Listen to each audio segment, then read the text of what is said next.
Welcome everyone to the follow through. I am Clay Mercer with ECSU head basketball coach John Richardson III following the Vikings' difficult 59-71 loss to the Virginia State Trojans here inside the Vaughan Center. Coach, before we go any further, let's go ahead and get your opening remarks, your thoughts overall about this game. Well, I got to give credit to Virginia State, Coach Blow. He does a good job, but it's all not about sometimes the X's and O's. It's about the Jimmy and Joes, and Yes. he has the best point guard in the league. And when you have a guy like that can basically dictate tempo, can control the game, and doesn't have to shoot it, he knows how to really manipulate the defense. He can create driving angles and then calls help. And basically 9 out of 10 times, he's going to make the right basketball play. And on top of that, his teammates know that ball is going to come to them, and they're ready to step in and make shots. And they made shots, and we didn't.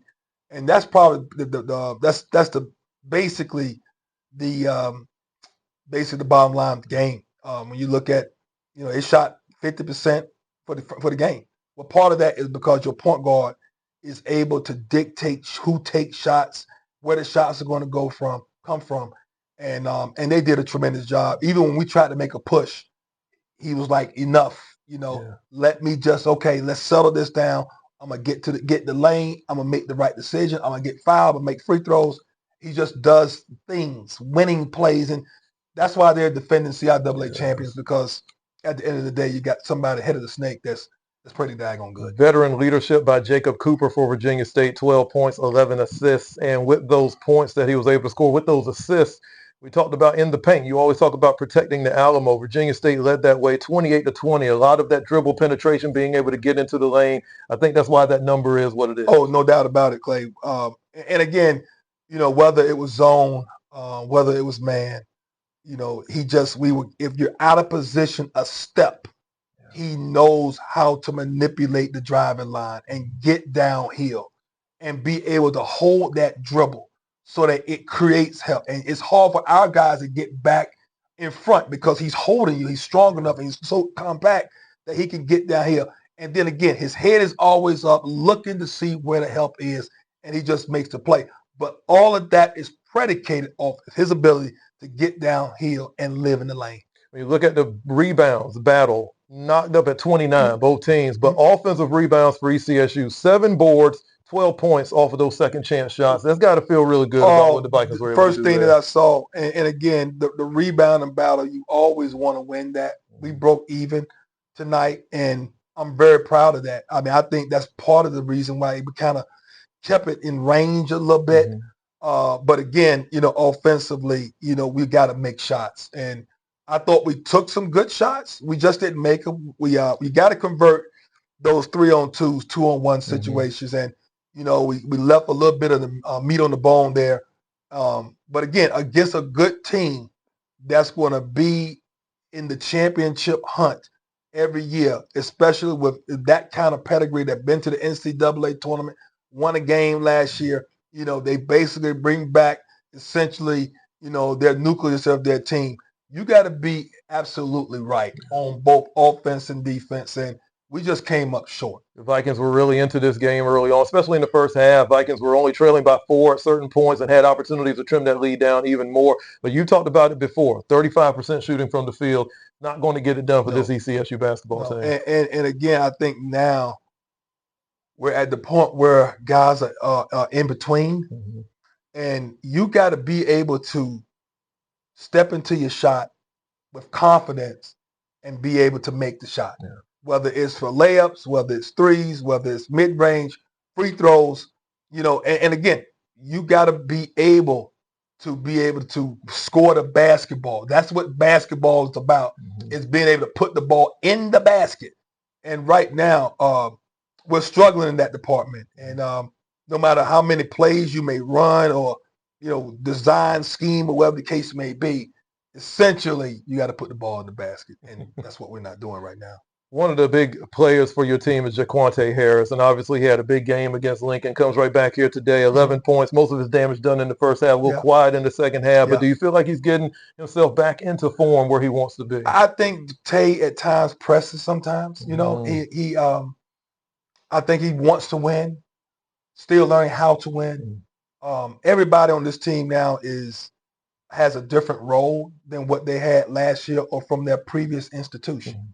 And so, you know, when it comes to those moments, and those moments in the game is those last 4 minutes of the first half, and obviously that midway point of the second half where you got to be able to make plays. When you see our team is kind of getting off the rails a little bit offensively, you've got to be able to take and make good shots.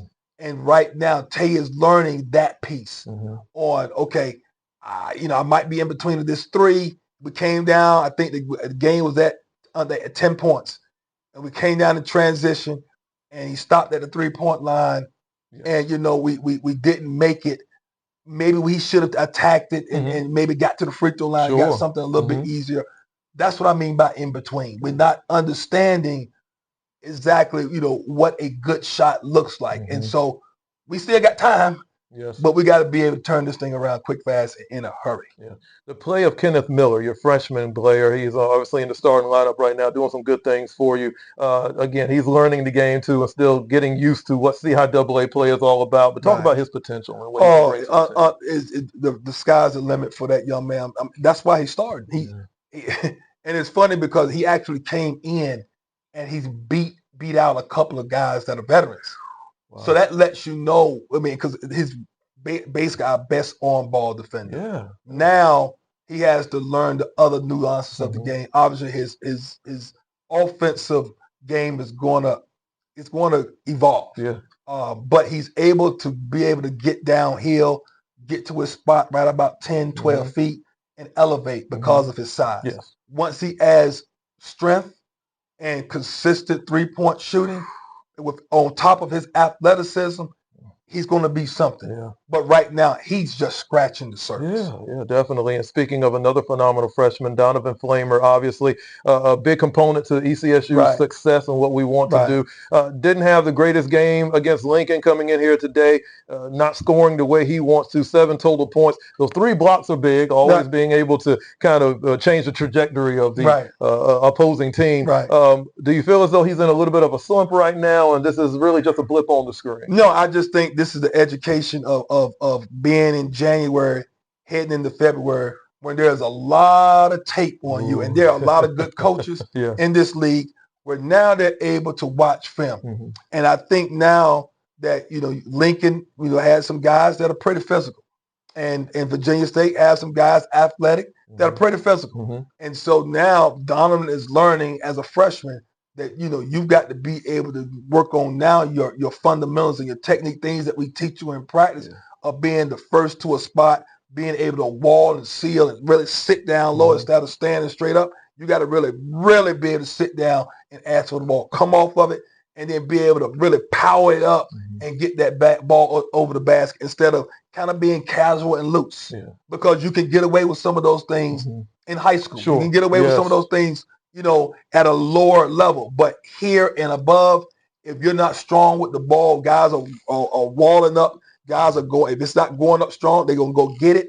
And that's some of the things now the physicality has elevated. And it's going to be even, it ain't stopping. Now we're getting toward Baltimore, you know, so now he's got to elevate his play, his physicality. And again, as a freshman, that's the ebbs and flows of a season. So now hopefully this is a learning experience. I'm not worried about Donovan, but, you know, we got to make sure that now that he has to come in and study. He's got to be able to see himself and then make the proper adjustments as well. And we know he has the ability to do it. Coach, I'm going to get you out of this on this one. We talked about the shooting not being where it needs to be. You have a few days here before we deal with the Virginia Unions of the world and the Bowie States of the world and some of the other in the CIAA. What will this team do over the next few days as we get ready for a few practice sessions, maybe to help out with that and some of the other areas of concern that you may have? Confidence. I mean, we need to get up shots, obviously. But we got to just continue to just breathe life into these guys. I mean, when you're losses mount now.